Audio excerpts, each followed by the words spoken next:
quisimos hacer este webinar conversatorio, principalmente porque hoy día en el mundo hay muchos temas pasando respecto a gobierno corporativo, respecto a buena gobernanza.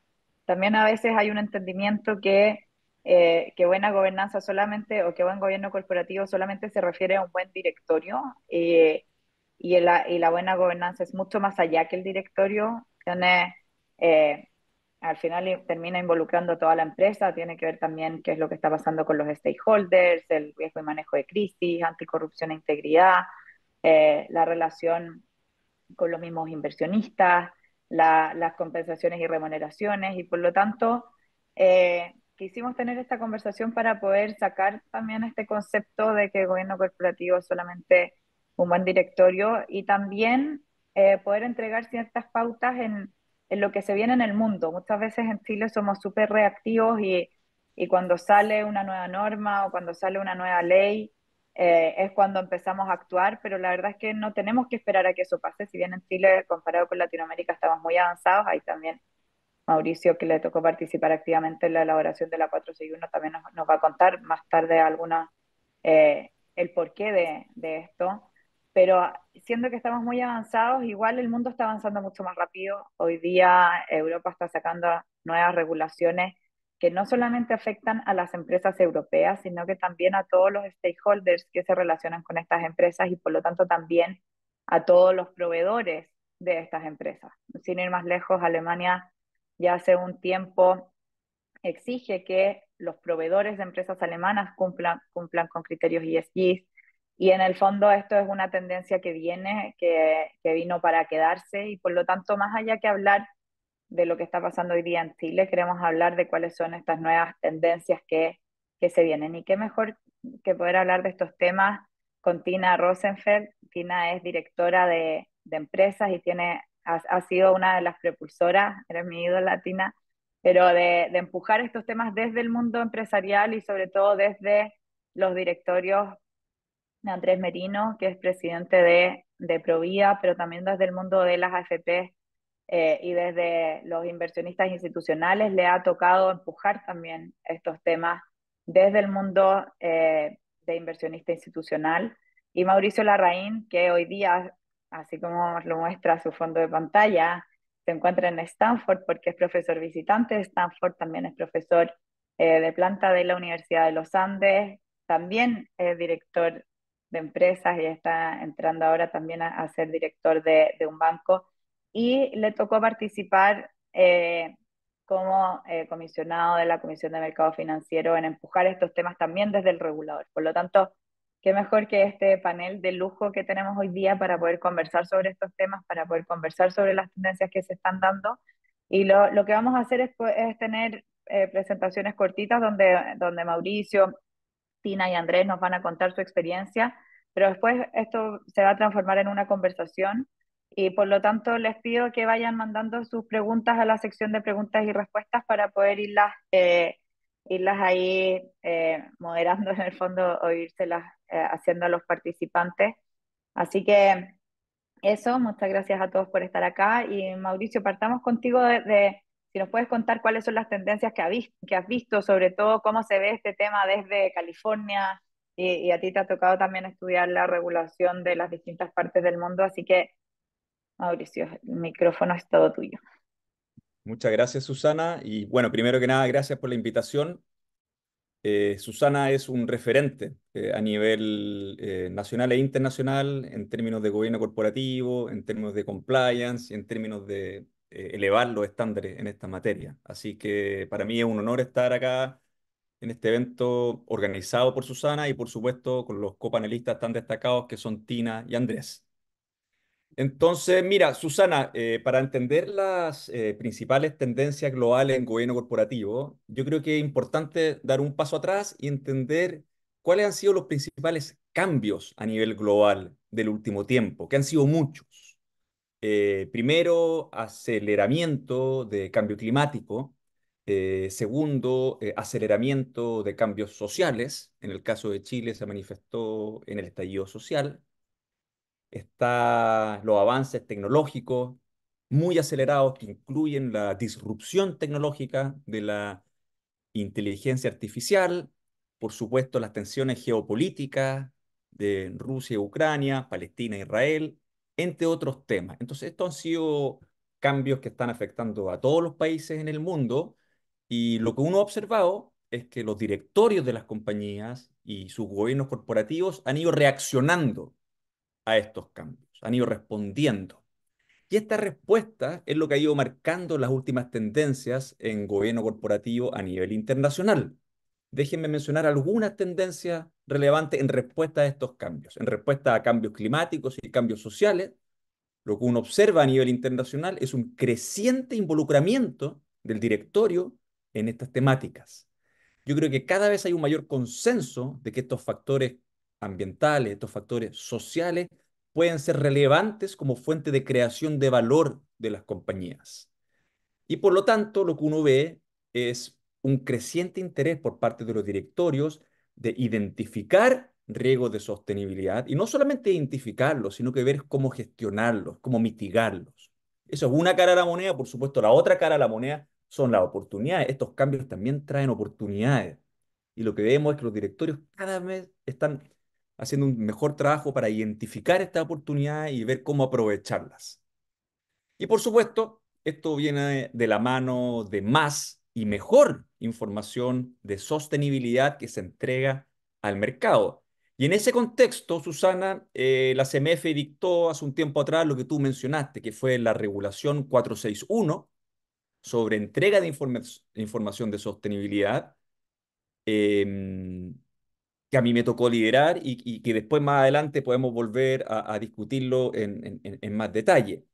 Y en toda esta tendencia, los inversionistas institucionales han sido un factor muy importante para mover a la empresa en esta dirección, partiendo por BlackRock, pero también en otros inversionistas institucionales.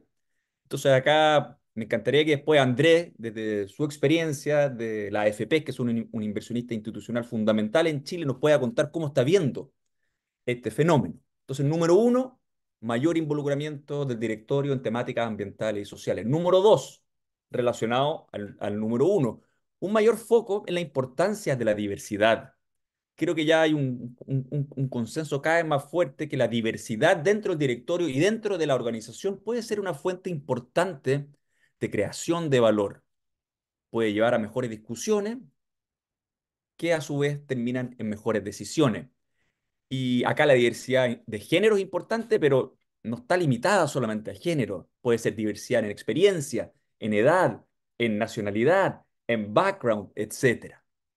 Y lo que uno ve a nivel internacional, por ejemplo, en este momento hay muchos países europeos que ya tienen más de 40% de mujeres sentadas en los directorios. Entonces es una tendencia acá hacia mayor diversidad a nivel internacional. Y por supuesto, Tina después nos puede dar su visión y experiencia práctica en esta materia que es tan importante. Entonces, segunda tendencia, diversidad. Tercera tendencia, bueno, la disrupción tecnológica, en particular de la inteligencia artificial.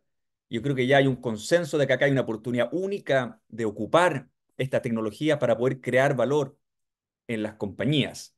Como decía Susana, yo estoy de profesor visitante en Stanford y por lo tanto vivo en Silicon Valley y acá lo único que se habla todo el día es de inteligencia artificial. Y uno ve, por ejemplo, la capitalización bursátil de Nvidia, esta compañía que produce semiconductores, que se ha doblado en menos de un año. Entonces hay una tendencia acá muy acelerada. Y lo que uno observa es que los directores están cada vez evaluando más cómo usar esta tecnología para poder aumentar la productividad, poder aumentar la eficiencia de la compañía. Ese por el lado de la oportunidad. Ojo que también hay problemas, digamos, por el lado de los riesgos, en particular ciberseguridad. Y también veo una creciente discusión de cómo gestionar el riesgo de ciberseguridad. Susana mencionaba que yo soy director ahora de un banco en Chile y yo he visto la importancia que este banco le da a la gestión del riesgo de ciberseguridad, políticas, procedimientos, controles para tratar de reducir la probabilidad de ocurrencia de un ciberataque y condicional a que se produzca, cómo garantizar la continuidad operacional. Justamente hoy día, Tina escribió una columna brillante en el Mercurio, donde habla el rol que tienen los directores en tiempos de crisis, incluyendo frente a ciberataques, y me encantaría si ella pudiera ahondar en este tema que tiene tanta experiencia. Y después una cuarta y última tendencia son las tensiones geopolíticas, que por supuesto genera mucha incertidumbre, genera mucha volatilidad, puede producir disrupciones en las cadenas de suministro a nivel internacional. Y acá la tendencia que se ve es un creciente rol de los directores en identificar estos riesgos y proponer formas de gestionarlos. Entonces, Susana, si después tú quieres hacer, o alguno de los otros panelistas o de la audiencia, un doble clic en cualquiera de estas tendencias, hay mucho que decir en cada una de ellas, encantado de hacerla, y después también hacer una bajada en Chile, ¿eh? Para ver cómo estamos en respecto a estas distintas tendencias, cuáles son las brechas y cómo poder ir cerrándolas en el tiempo. Muchas gracias. Muchas gracias, Mauricio. Muy interesante y gracias por lo preciso de los puntos. Eso también ayuda mucho a todos. Bueno, Tina, tú has tenido bastante experiencia práctica. Como decía Mauricio, hoy día mismo escribiste una muy buena columna sobre temas prácticos que a veces no se relacionan ni siquiera con buena gobernanza, como puede ser ciberseguridad, que a veces se ve como que fuera una isla, pero es parte también de la buena gobernanza y es parte de decisiones que se tienen que tomar incluso antes de que ocurran los hechos. Entonces, sería muy interesante si nos puedes compartir en estos 5 minutos tu experiencia práctica implementando buena gobernanza, implementando estos temas desde el directorio, hasta dónde llega el directorio, cuánto pasa a la administración, cómo se trabaja en conjunto, cómo se trabaja con los stakeholders, etcétera. Así que, Tina, el micrófono la pantalla es toda tuya. Muchas gracias, Susana, por la invitación. La admiración es mutua, así que siempre contenta de poder compartir contigo. Y acá, además, fue muy entretenido toda la preparación con Mauricio y Andrés. Uno aprende siempre en estas instancias, así que muy, muy contenta. Y además, en el público hay algunos alumnas y alumnos míos, así que muy feliz acá que tengo el fan club que me está acompañando. Muchas gracias por eso. En realidad, lo que a mí me siempre me llena y me convoca en la experiencia práctica en los directorios son los manejos de cambio. Yo creo que lo importante cuando uno analiza tanto la columna de hoy o las otras experiencias en los directorios que he tenido es lograr estos cambios en una forma armónica entre el directorio y el equipo ejecutivo, porque justamente cuando yo hace varios años empecé a entrar en el mundo de los directorios, después de haber tenido roles como ejecutiva, como CFO en el mundo Bayersdorf o como contralora en el mundo Walmart, em, era importante diferenciar que uno cuando llega como director no viene a hacer el trabajo del contralor o viene a hacer el trabajo del CFO, sino que viene a complementar y en una conversación muy horizontal con estos ejecutivos y aportar desde la mirada del directorio las visiones que uno tiene y dado que yo soy alemana y como muy bien dice Susana, hay muchas cosas que de repente se ven distintas en el mundo europeo. Estoy en este momento cursando un doctorado en una universidad en Suiza que desde su naturaleza tiene el modelo de todas las partes interesadas incorporada en lo que enseña, que puede ser distinto de cómo de repente otras universidades más gringas, y ahí va a ser interesante la conversación con Mauricio, que todavía hay un enfoque mucho en los shareholders de repente, que yo noto en distintos directorios, cómo eso hace de que uno tiene que al final tomar en cuenta cuando uno toma decisiones de que hay más partes relacionadas con las decisiones de uno. Y el caso práctico que yo le quería contar, digamos, del tema de ESG, lo que me ha tocado implementar en el directorio de SMU, tiene que ver con justamente la 461, que fue para nosotros como directorio un tema interesante de discutir porque SMU es una cadena de supermercado grande a nivel nacional para los que no son chilenos, digamos, tiene locales en todos los puntos del país.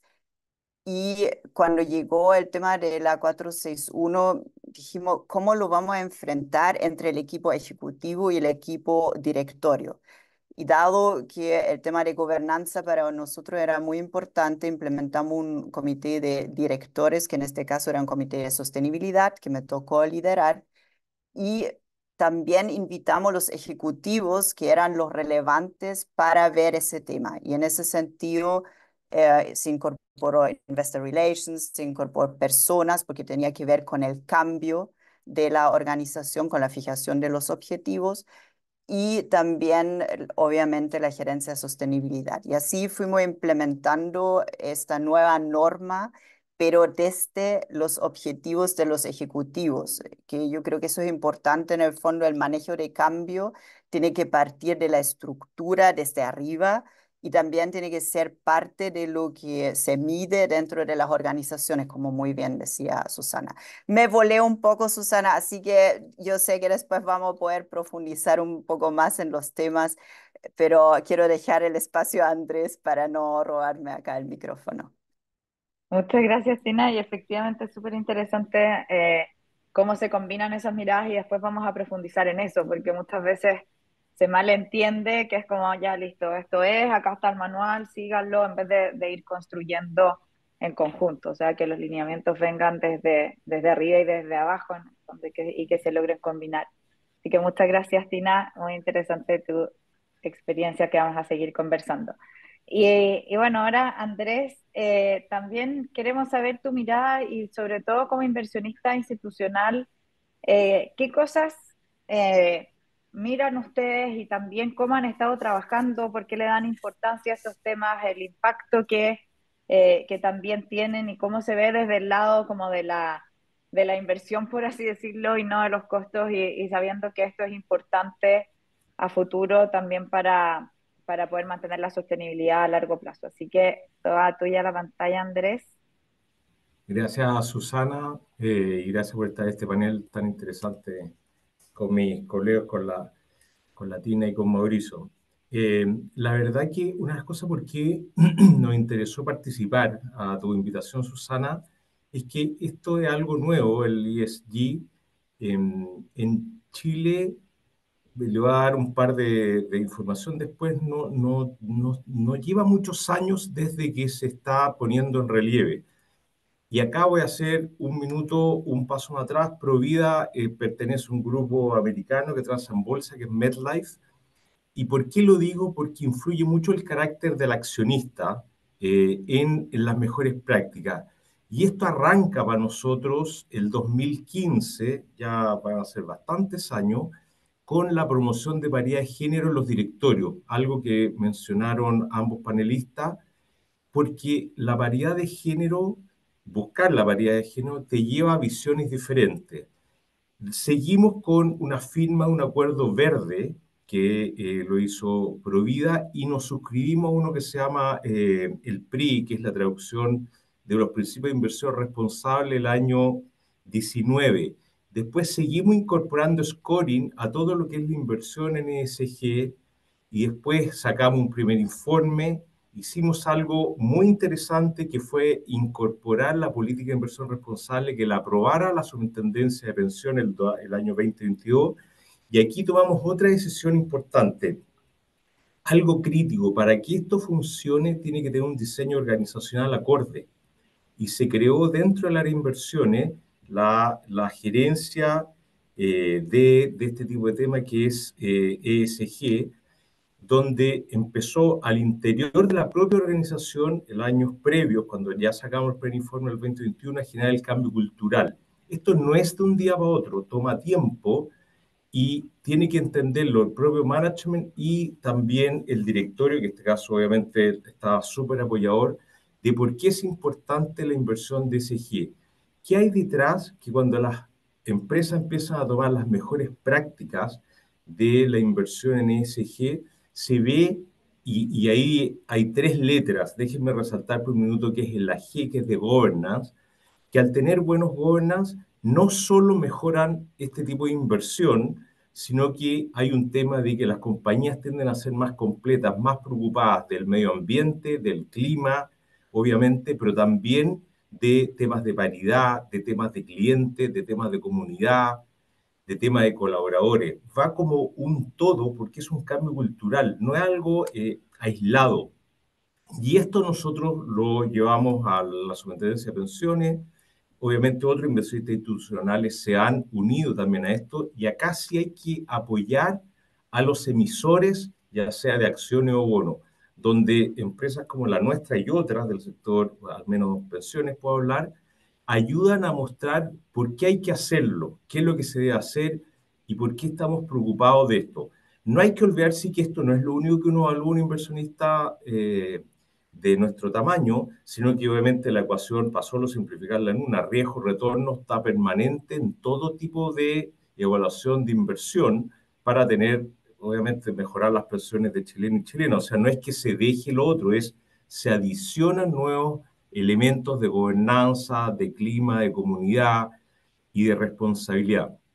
Y eso es como un contexto donde el mismo inversor institucional nosotros creamos esta gerencia que tiene bastante importancia y se ven cosas bien específicas, sea una política de inversión responsable, sea una política de propiedad activa donde nosotros votamos en las distintas juntas aquella inversión que tiene esta mirada, publicamos nuestras votaciones en la web y en la asamblea, o sea, le damos mucha importancia y miramos, ¿qué miramos? Activos de renta fija y variable, tanto local como internacional, y le hacemos uno scoring súper estructurado para que tenga, y esto lo publicamos, o sea, no es que lo guardamos nosotros, sino que queremos vía esto mejorar los estándares, y aquí viene algo que un poco lo dijo la Tina en su, y Mauricio, el regulador de la Tina en la expresión de CMU, también siempre hay autorregulación. Acá no es solo que el regulador te venga a subir el nivel, Tina habló de lo europeo, tú también, pero también las empresas tienen que tener una cierta autorregulación y eso es súper importante en la composición del directorio que tienen. Esta mirada, Mauricio le escribió muy bien, no solo de hombres y mujeres, sino nacionalidades, diversidades culturales, diversidades de formación, edades, donde si uno no tiene el directorio, para poner un ejemplo, alguien que esté preocupado de la tecnología, tiene algún grado de brecha no cumplida también en esta evaluación. Así que te diría que para partir, para romper el blanco, esa es un poco la mirada de los inversionistas, en este caso de Provida.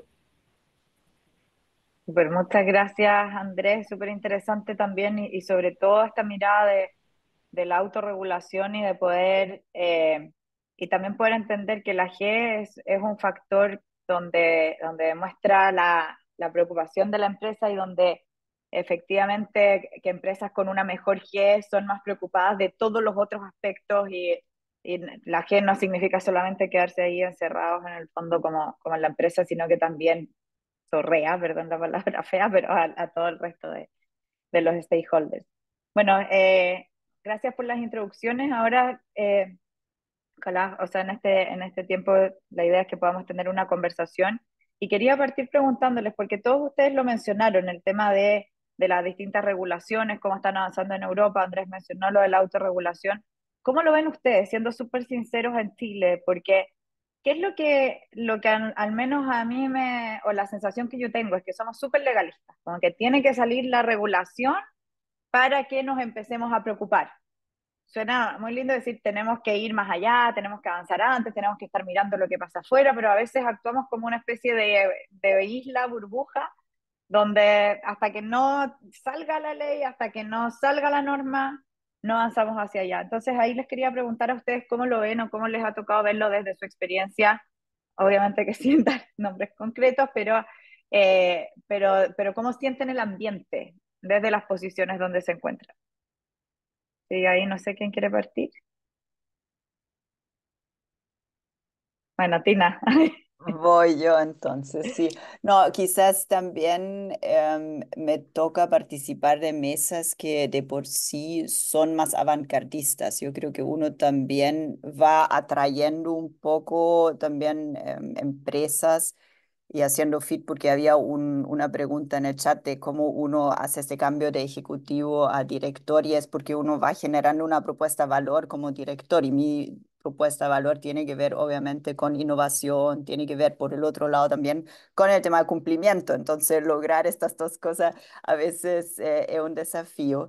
Pero en el caso, por ejemplo, de Macisa, donde yo soy directora, hace muchos años estamos líderes en todo el tema ESG, en todo el tema medio ambiente, y durante muchos años fuimos muy castigados por el mercado. A tu punto, Susana, digamos, en el fondo estábamos demasiado avantgardistas para el tiempo en su momento, tomando las mejores prácticas europeas, implementándolas en Latinoamérica, pero hoy día ya el mercado lo valora más. Y a lo que comentaba Andrés, yo sí percibo que hoy día, sobre todo cuando tú te mueves más en mercados internacionales, buscando, por ejemplo, financiamiento en mercados internacionales, estando cotizado en mercados internacionales, obviamente es un tema que se toma en cuenta y por lo tanto es algo que vale la pena hacerlo, pero siempre y cuando tiene sentido con la compañía. Yo creo que yo soy muy contraria al greenwashing, al pinkwashing, todas estas cosas, digamos, que en el fondo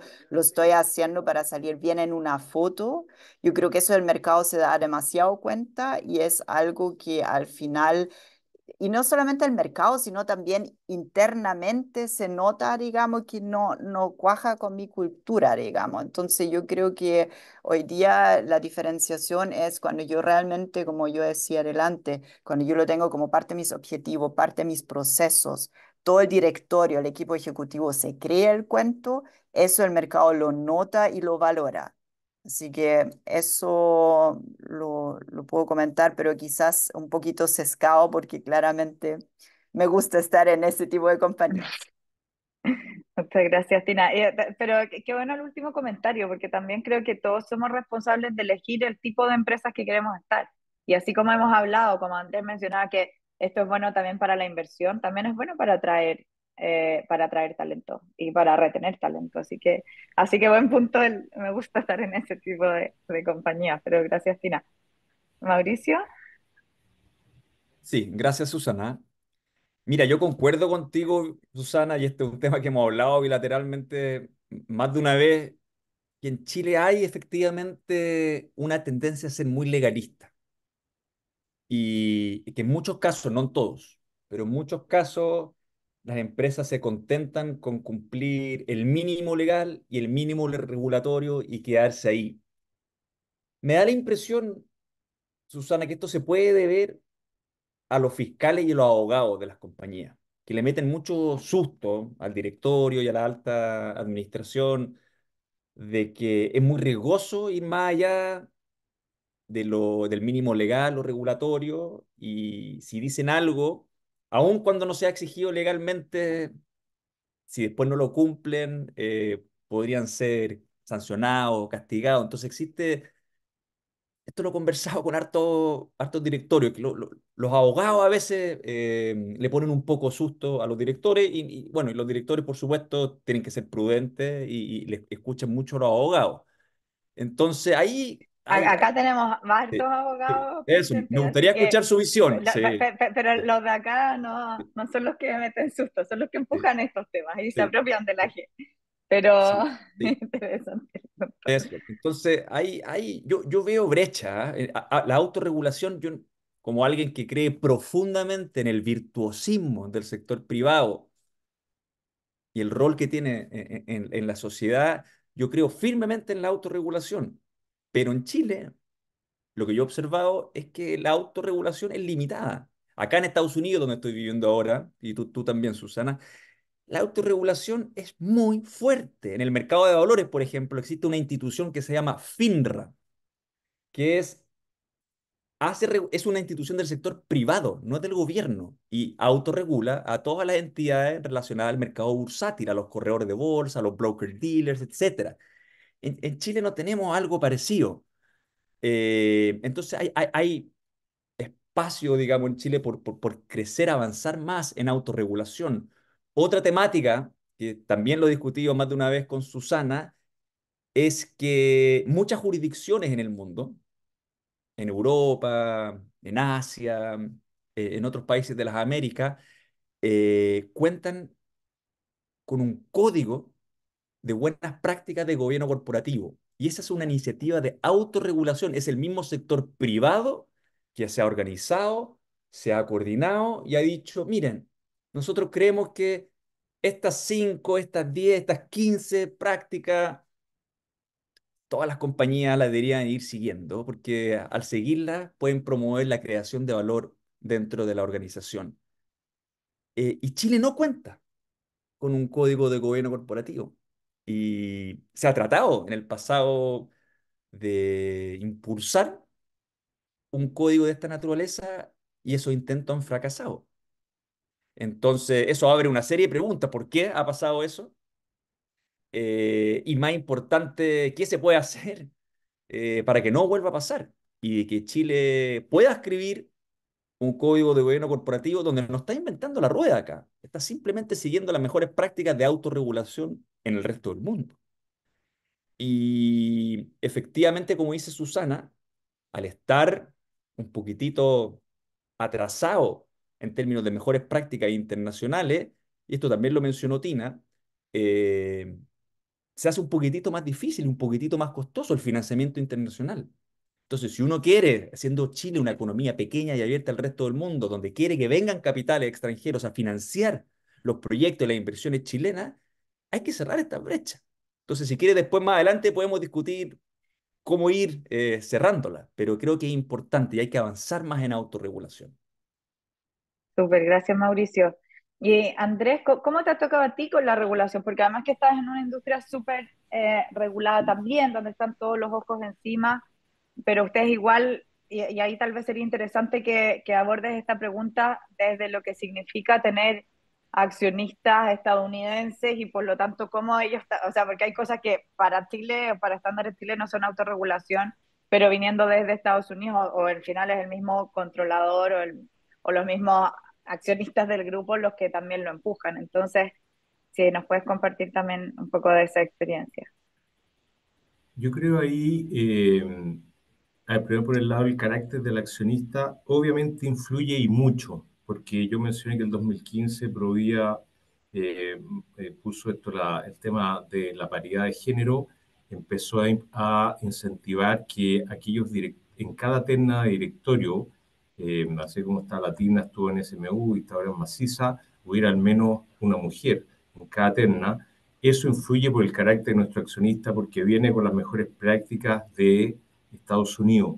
Pero ahí la gente cree que es porque viene de Nueva York o de Estados Unidos, pero está estudiado técnicamente que la diversidad, el mérito, el preocuparse de las comunidades, al final atiende uno mejor a los clientes, afiliados, pensionados, clientes, y esto reditúa a las compañías en el largo plazo.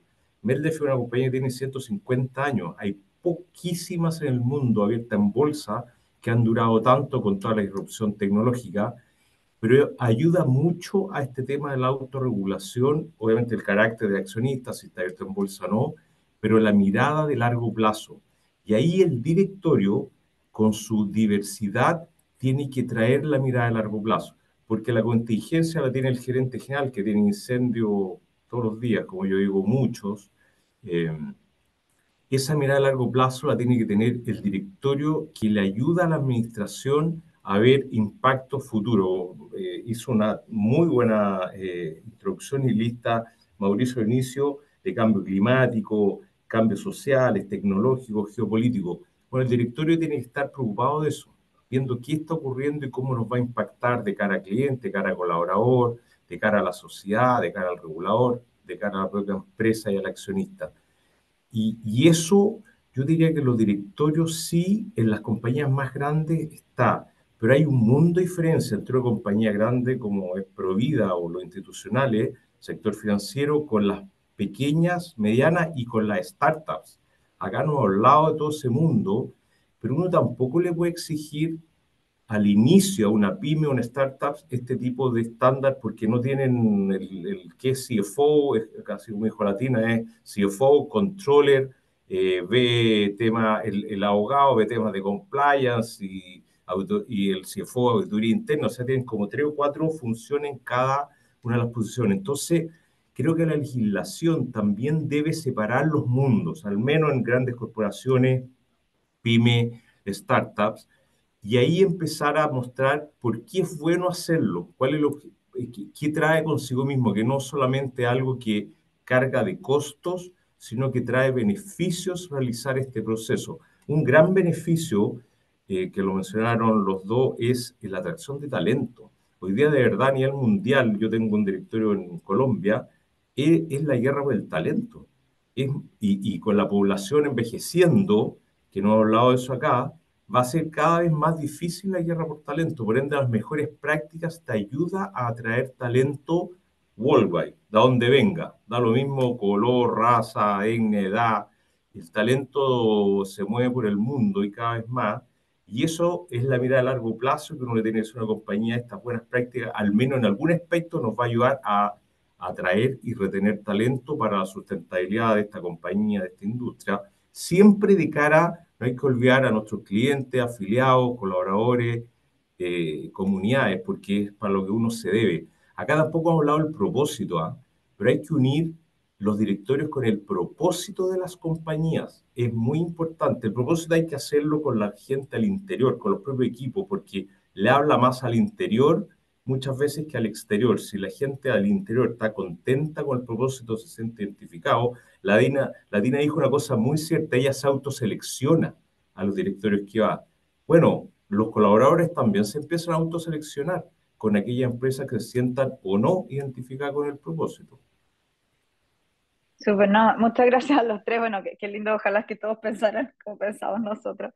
Y todos los que seguramente estamos acá empujando estos temas, pero efectivamente eh, todas esas ventajas que a veces no se ven y que a veces están ocultas de poder tener una buena gobernanza. Y acá les quería preguntar, porque también esto es algo que a veces sale como a tirones o como a fin de año, como que ya hay que hacer lo que es el tema de la autoevaluación. ¿Cómo lo han visto ustedes? ¿Qué piensan? Porque también es una de las, y sobre todo para las empresas abiertas o las empresas reguladas que lo tienen que hacer, muchas veces se transforma en un checklist, no nos atrevemos, somos una sociedad tan pequeña que tampoco a veces son tan transparentes, por así decirlo, o tan reales las autoevaluaciones de directorio. ¿Qué piensan ustedes de esta herramienta y cómo se está usando y cómo se debería usar mejor? Ahí dejo. Voy yo, Sí, parece que soy eso. como... Sí, desmutense nomás, pero bueno, Sí.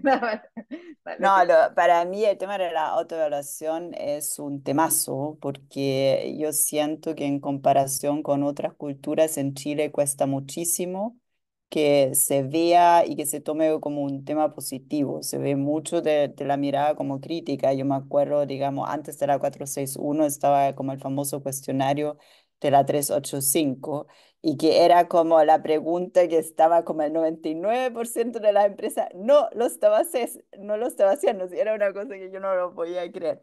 Y una de las cosas que me tocó cuando entré al directorio Maciza, el presidente del directorio que es suizo, me dijo, ya Tina, hagámoslo, lidéralo tú.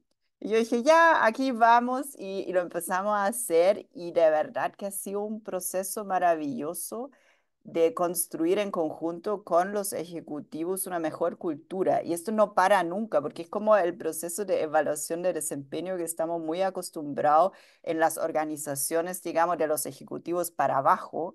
Acá en el fondo, como equipo directorio, digamos, como además cuerpo colegiado, que somos todos pares y que actuamos en sala en conjunto, darse retroalimentación y ver qué oportunidades tenemos de mejorar la gobernanza, de al final qué datos estamos viendo, qué datos no estamos viendo, cómo estamos conversando con los ejecutivos y qué tema de repente no estamos conversando con los ejecutivos, es súper relevante. De hecho, quiero tomarme una pregunta que la Pamela Gana puso en el chat, que tiene que ver, por ejemplo, con la salud mental, que hoy día es una preocupación que yo tengo y que estamos viendo en varios directorios y que justamente es un tema que quizás si no existen esas herramientas de autoevaluación, de darse feedback entre equipo ejecutivo y directores, uno como director puede estar volando en la nube y estar jurando que todos están maravillosamente bien.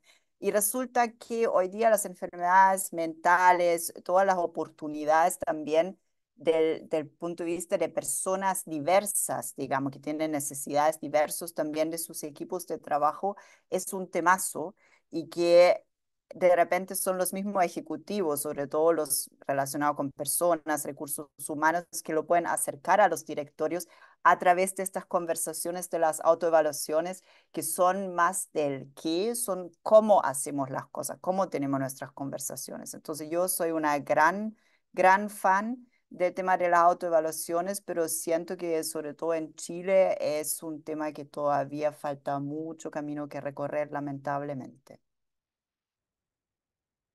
Gracias, Tina. Andrés, Se estaba mirando las preguntas, hay uno que es de un espectador anónimo que dice: en Chile les da mucho susto a los directores autoevaluarse. Eh, es cierto y no es, depende. Hay empresas donde el controlador es muy importante y al final, claro, pesa mucho su opinión, pero hay otras empresas que tienden a estar más atomizada la propiedad y ahí hay más, uno lo ve que están más dispuestos a evaluarse, pero acá hay un cargo dentro del directorio que es crítico, que no hemos hablado, que es la función del presidente. El chairman en las empresas, sobre todo extranjeras, y yo acabo de hacer un curso de directores del Instituto de Londres, les puedo decir que hay un capítulo especial que aprendí del rol del presidente. El chairman acá, y hay que ver si es que pertenece o no a la familia dueña, o viene como un ex ejecutivo, o viene de afuera, es clave para las autoevaluaciones. Pero hay algo que ese chairman debe jugar, que es ver las brechas que tiene al interior. Mauricio mencionó muy bien al inicio distintas brechas para ver qué le falta a este directorio y que dirija, porque dirija el tráfico. Él no es el que manda, no es la dirección, sino, muy bien lo dijo Latina, él tiene un rol de conducción. Son puros pares, pero él o ella, hacer una conducción de la agenda, de los tiempos, donde debe estar ESG, por ejemplo.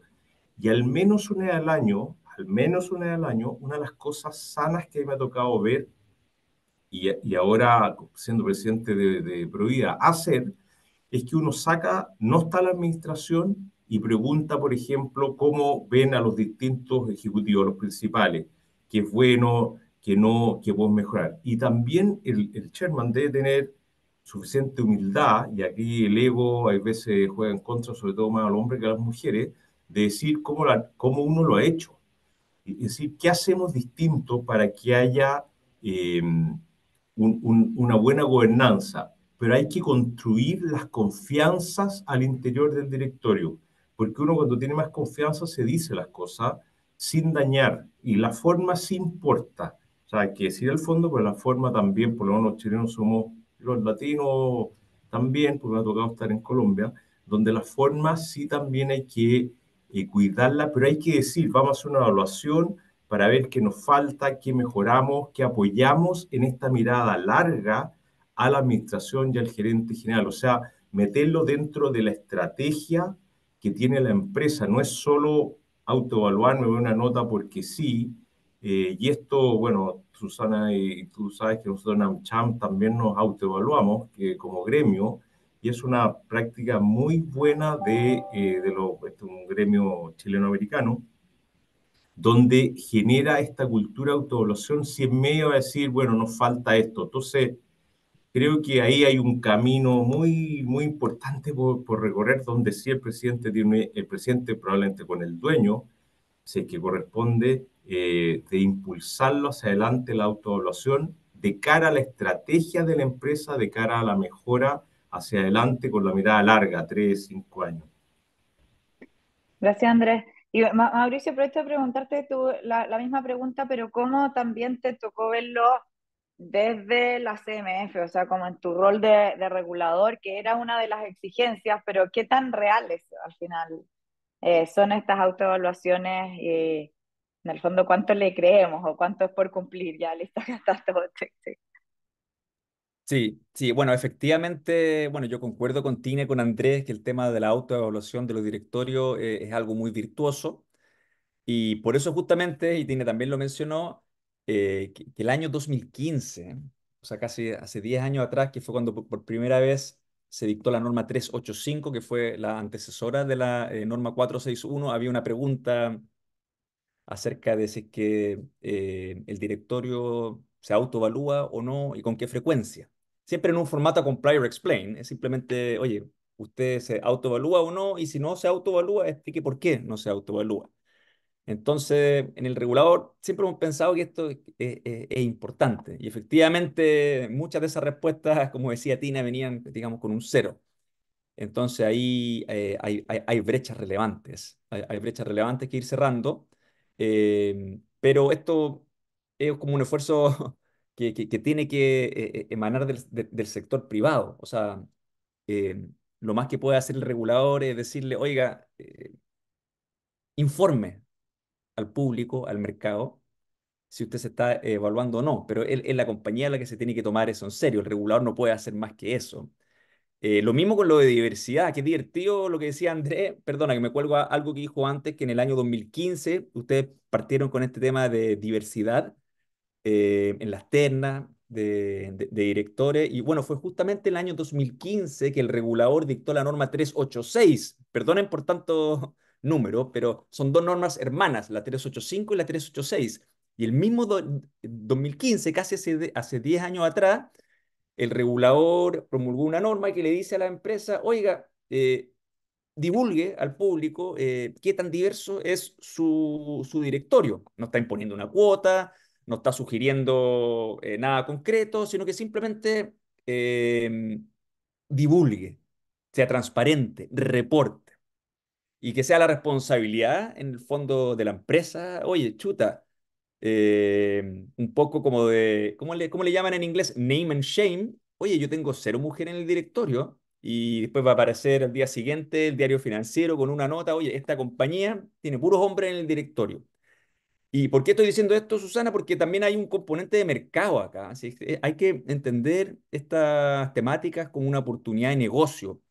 Que si tú quieres atraer inversionistas a tu compañía y mayor atracción de inversionistas significa un menor costo de capital, tú tienes que tener prácticas que sean valoradas por los inversionistas y que permitan a los inversionistas, digamos, poder resguardar sus intereses en el largo plazo. Entonces, quizás un inversionista no esté tan dispuesto a eh, poner mucha inversión de su portafolio en una compañía donde el directorio sean poco, solamente hombres, porque se está dejando de lado, digamos, la visión de las mujeres y se está dejando de lado una discusión que puede ser muy virtuosa. Entonces hay un mecanismo de mercado que es interesante, que, bueno, el inversionista quizás reduzca la exposición que tiene a esa compañía y a esa compañía le va a doler eso, porque aumenta su costo capital. Entonces hay un mecanismo de mercado que genera ciertos incentivos a que las compañías vayan moviéndose hacia mayor diversidad o hacia una mayor autoevaluación, etcétera. Lo digo para simplemente... ay, perdona Súper. que está mi mamá y mi papá que Ah, vienen a ver desde Chile a San Francisco y que creo que están en ese show. Pero lo digo como para contribuir al debate. Oh, Dios mío. Lo digo para contribuir al debate de que acá hay mecanismos de mercado, hay incentivos, acá hay una oportunidad de negocio. Si no se trata necesariamente de tomar estas consideraciones ESG porque suena bonito, porque voy a salir bien parado, etcétera, sino que hay una oportunidad de negocio de obtener mayor inversión, de tener un costo de financiamiento más barato y eso puede generar valor para la empresa. Disculpen súper, por... Sí, gracias. agregando para ayudarle a Mauricio que para que le pueda contestar a sus papás, si hay que cuadrarse con los papás, si no, no hay mejor que te vengan a visitar. Pero Es parte de una buena Susana, gobernanza familiar. así es, no, Susana, quiero agregar un tema que yo encuentro súper relevante, lo que está levantando Mauricio, porque al final hay el tema de las mujeres en los directorios y en los equipos ejecutivos, tiene que ver que hoy día en los supermercados, por ejemplo, las mujeres tomamos el 80% de la decisión de compra. En el fondo hay un caso de negocio detrás, no, no es solamente un tema que se le ocurrió al regulador, sino que muchas decisiones hoy día en el mundo por lo menos lo que a mí me compete, digamos que el retail y el mundo, digamos, del consumo masivo, las tomamos las mujeres. Entonces, es importante que en los directorios también estemos representados oportunamente, ¿sí? Eso. Ahora, yo creo que Así ya es. resolviste tu tema, Mauricio. Gracias, gracias, Gracias, Gracias Tina. por salvarme, Tina. Efectivamente, efectivamente la diversidad es un temazo. Justo preguntan en las preguntas, bueno, ¿cómo se explica entonces que exista tan poca diversidad? Y la verdad es que racionalmente no se explica, simplemente porque se sigue un statu quo y porque no se tienen en consideración estos temas, que más allá que porque la cuota ni porque te lo exijan es por algo. Y efectivamente es bueno para el negocio el tema de la diversidad y también es bueno para tomar mejores decisiones. Cuando todo un grupo piensa igual, se van a tomar exactamente las mismas decisiones sin analizarlas tanto, versus que si el grupo es más diverso y no solamente diversidad de género, sino que de todos los sentidos como hablábamos antes. Ya, antes Pero, de pasar Susana, al... si me ¿Sí? permites, efectivamente el nivel de diversidad en los directorios es bajo, especialmente comparado con otras jurisdicciones en el mundo, incluyendo la europea. Pero también hay que tomar en cuenta la tendencia, ¿ah? Hay una expansión de la presencia femenina en los directorios que yo creo que es importante en el caso de Chile, ¿eh? Y hoy día estamos cerca del 22% de los asientos en los directorios de las empresas están compuestos por mujeres, siendo que hace 10 años atrás esa cifra podría haber sido 5%. Entonces se cuadruplicó. Todavía, insisto, en un nivel que es muy bajo, pero no basta solamente mirar los niveles, también hay que mirar las tendencias. Entonces, para mirar el vaso medio lleno, yo creo que hay Medio mayor lleno, está bien. conciencia y es difícil hacer una proyección de ese número hasta qué cifra va a llegar, pero que está creciendo, está creciendo. Sí, y que se le está dando Déjame, más importancia también. Susana, agregarle Dale. un comentario ahí eh, uno, si uno piensa el directorio es como lo más alto en la organización de una empresa, pero hay pasos previos y ahí es donde la diversidad hay que partir mucho antes.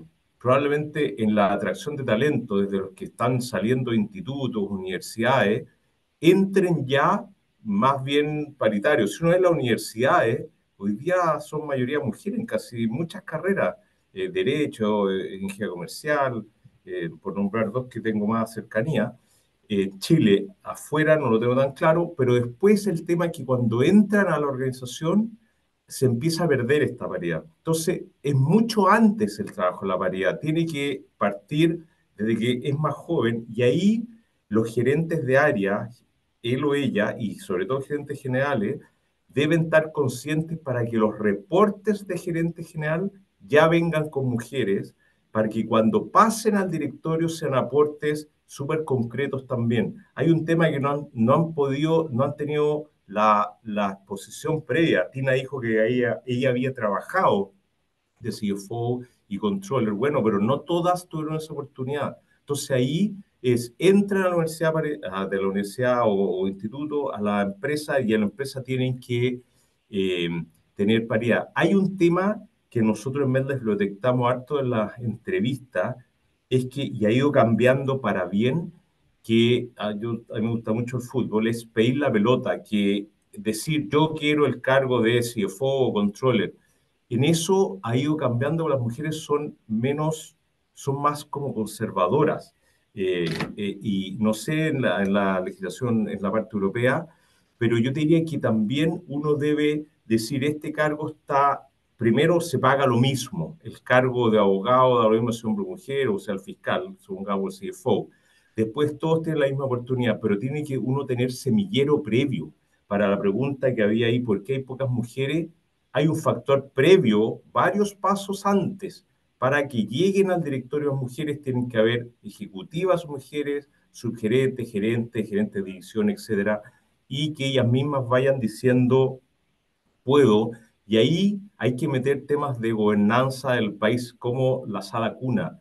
Si las mujeres no tienen con quién dejar los hombres, esto aplica más en sectores más bajos, o sea, dejar los hijos para salir a trabajar, la sala cuna, influye mucho después en las brechas salariales y un aspecto que a mí me toca directo, que es pensión. Entonces, hay temas bien macro en esto que uno hay que pensarlo también como políticas públicas para que los países sean mejores, donde estas diferencias sean lo mínimo posible, porque son países más felices, más sanos. Hay un montón de indicadores que vienen asociados a esto.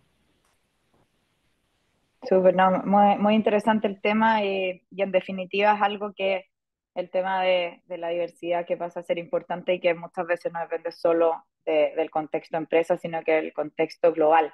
En estos Susana, últimos minutos, ¿sí? solo agregar algo sobre lo que dijo Andrés, bien breve, que tiene toda la razón. eh, Desde ejecutivo hay que partir a nivel ejecutivo antes de llegar a nivel de directorio. Esa es una causalidad, pero lo que ha mostrado la evidencia empírica internacional es que también se produce la causalidad inversa, que es decir, una mayor presencia de mujeres en el directorio atrae a más mujeres a altos cargos ejecutivos.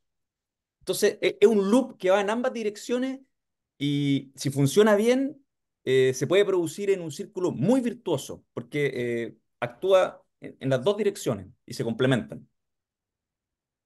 Súper importante y ahí ya han aparecido varios comentarios en la sección de preguntas y respuestas de, de lo gratificante que es escuchar estos comentarios también. Pero en los 3 minutos que nos quedan, les quiero hacer una última pregunta y con tips bien concretos. Si queremos efectivamente ver empresas con buena gobernanza de aquí a 5 años y que ojalá nos transformemos también en un ejemplo a seguir, ¿cuáles son los tips que ustedes darían bien concretos que tienen que seguir las empresas para poder alcanzar los estándares internacionales? Ya hablamos de autoevaluación de directorio, ya hablamos de diversidad. ¿Qué otros tips agregarían ustedes para que podamos tener, en el fondo, empresas con buena gobernanza? Mauricio, si quieres partir. Sí, perfecto. Sí, yo creo que acá es importante que el directorio comprenda cómo se están produciendo estos cambios que yo mencioné al principio, estos cambios climáticos, estos cambios ambientales, estos cambios tecnológicos, estos cambios geopolíticos, y eso implica enfrentar desafíos geopolíticos, institucionales, estratégicos que afectan a la empresa. Entonces, a mi juicio, es prioritario que el directorio verdaderamente entienda cómo la revolución que se está produciendo en este tema pueda impactar a la organización. Y bueno, y también tienen que analizar cómo adaptarse rápidamente a esta nueva realidad y oye, utilizando métricas concretas. Entonces, y esto un poco va en línea con lo que decía Tina anteriormente, que el directorio tiene que ayudar a la administración, a la alta gerencia, a tener una visión clara y a proporcionar información relevante sobre lo que está sucediendo en el mundo. A veces en Chile, Susana, nosotros somos muy chilecentristas. Entonces es importante como el rol del directorio de, oye, mirar para afuera, mirar a Estados Unidos, mirar lo que está pasando en Asia, mirar lo que está pasando en Europa, ver cuáles son las tendencias y anticiparse, no solamente ser reactivos, como decías tú, Susana. Yo creo que si seguimos en esa dirección, podemos ir elevando los estándares de gobernanza en nuestro país. Gracias, Mauricio. Andrés, Yo creo que algo sencillo, no es sencillo, pero que es fundamental, es que a todo nivel las empresas hagan un tema de diseño organizacional. O sea que si no tienen a alguien dedicado a temas de sostenibilidad, ESG, diversidad cultural, talento, esto de mujeres, no funciona porque el día a día a las empresas, a la gente en general los consume. Entonces, el tema de diseño organizacional, estructura corporativa es fundamental para abordar estos temas y ahí viene la labor del presidente o del directorio, que lo lleven al directorio trimestralmente, los pongan, cómo está la diversidad, cómo están las cuotas, qué incentivo hay asociado a talento y a carrera. Esto ha ido subiendo, cuántas se han estado promoviendo, hay brechas salariales o no, y generar incentivos.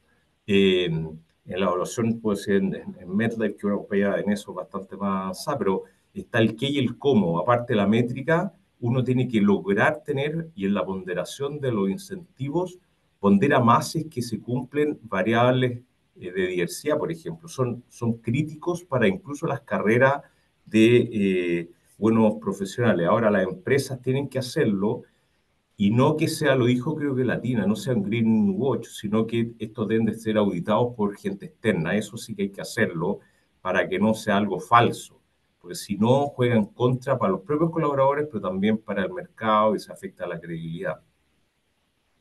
muchas gracias, Andrés. Tina, Sí, estamos muy sobre la hora, pero yo creo que para mí lo más importante para lograr estos cambios, porque yo creo que lo que hemos conversado en esta hora, al final, el tema ESG no es apretar un botón, es un proceso de cambio y donde yo tengo que definir estratégicamente para mi industria dónde estoy, dónde quiero estar y cómo llego del hoy al futuro. Y ahí ese plan estratégico me puede ayudar de repente los benchmarks. Por ejemplo, en el caso concreto de SMU, el Dow Jones Sustainability Index a nosotros nos abrió muchos ojos en términos de decir dónde queríamos estar y dónde de repente encontramos que para nuestra estrategia no nos hacía sentido. Y yo creo que al final ejecutar estrategia también es tomar decisiones de donde no voy a estar, porque ESG, como todos sabemos, son tres mundos absolutamente complejísimos y de repente es válido también decirse es que más voy a hacer un énfasis en la G. Y eso es lo que me va a caracterizar y ahí me voy a afirmar. Y la parte I y S, perfecto, voy a ser como el buen alumno, no, pero la parte que voy a brillar es por la G. Y es súper válido y yo creo que eso es importante también que a nivel directorios tengamos estas discusiones para que tomamos decisiones al final dónde estar y dónde no estar. No, muchas gracias. Estamos acá sobre la hora, pero muchas gracias a Andrés, Tina y Mauricio por acompañarnos. Gracias a todos también por acompañarnos hoy día. Creo que todavía quedaron muchas preguntas por responder. Podríamos seguir conversando largo tiempo y ojalá que esta también sea la primera de muchas conversaciones para poder ir haciendo bajadas también en temas prácticos, porque no todo es tener las políticas, los procedimientos, sino que también después es hacer que se cumplan y ver que efectivamente esto le trae valor a la compañía y no solamente un checklist que tengo que cumplir, porque cada vez van a haber más regulaciones de estos temas. Así que muchas gracias a todos por acompañarnos y que tengan un buen día y una buena tarde. Gracias por la Muy bien, invitación. gracias por la Chao. Que invitación. vaya muy Gracias a bien. los Chao. Gracias, Susana. participantes. Gracias, Gracias. Tina. Gracias, Andrés. Chao. Chao, Chao. Tina. Chao, Mauricio. Chao, Chao. Susana. Gracias. Chao. Gracias a ustedes. Chao, gracias.